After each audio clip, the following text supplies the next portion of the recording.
Magandang araw po mga boss. Ito pong gagawin ko is Toyota Corolla Big Body.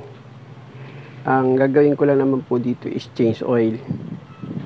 Sa pag-change oil po, ang ihahanda nyo lang po na gamit dito is gagamit po kayo ng number 14 na combination wrench. Luluwagan nyo po yung pinaka drain plug nya. Number 14 po yan. Pag naluwagan nyo na po yung drain plug, pwede nyo na po siyang kamayin para hindi po kayo mahirapan mag-drain.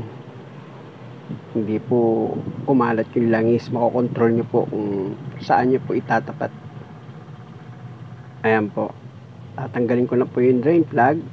Siguraduhin nyo lang po mga boss na yung sahuran nyo nakatapat po. At habang pinapatulo ko naman po yung langis nya, kaya handa ka naman po yung pangalis ko ng oil filter. Eto po. Improvise ko lang po yan, yung pantanggal ko ng oil filter. Pandukot ko po yan pag mga masisikip na lugar. Ayan.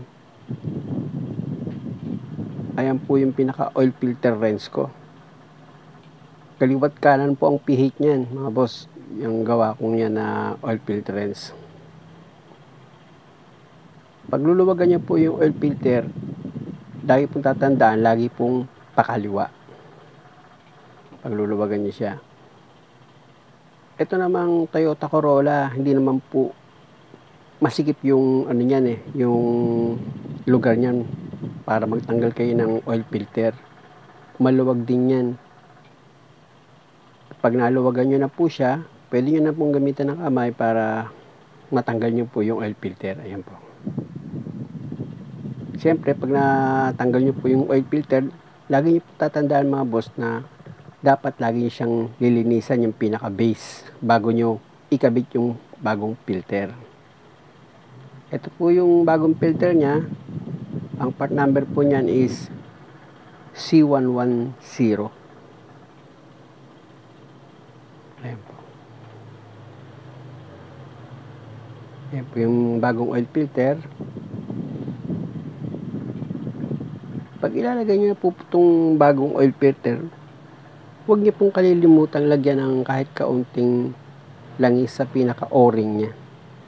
Ayan po kasi yung nagsisealed para huwag po magkaroon ng leak.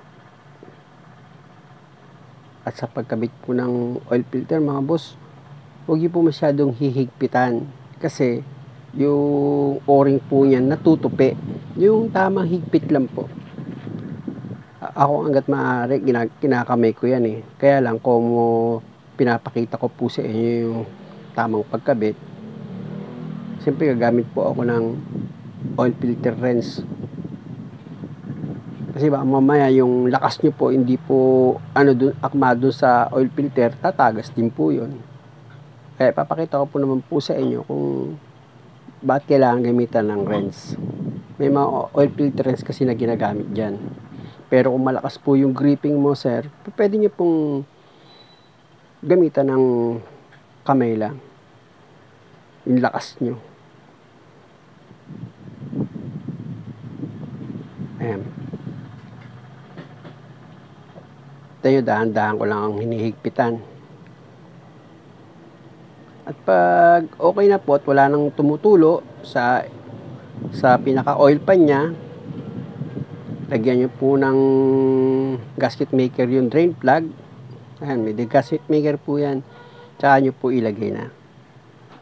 Kaya lang naman po naglalagay ng gasket maker para sigurado lang po ako.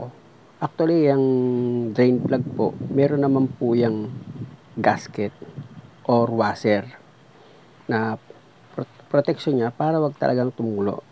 Kaya lang sa akin kasi, iba na kasi yung meron kang gasket maker para sigurado lang na hindi siya magkaroon ng tagas.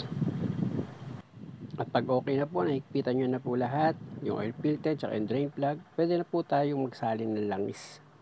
3 litro mahigit lang naman po ang ilalagay ko dito para sa makina niya. Muli po mga boss, maraming salamat po sa panonood.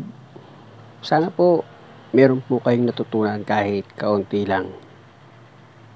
At huwag niyo naman po sanang kalimutang mag-subscribe at pakipindot na rin yung notification bell para lagi po kayong updated sa bawat video na ginagawa ko. Maraming salamat po ulit at pwede na pong paanda rin itong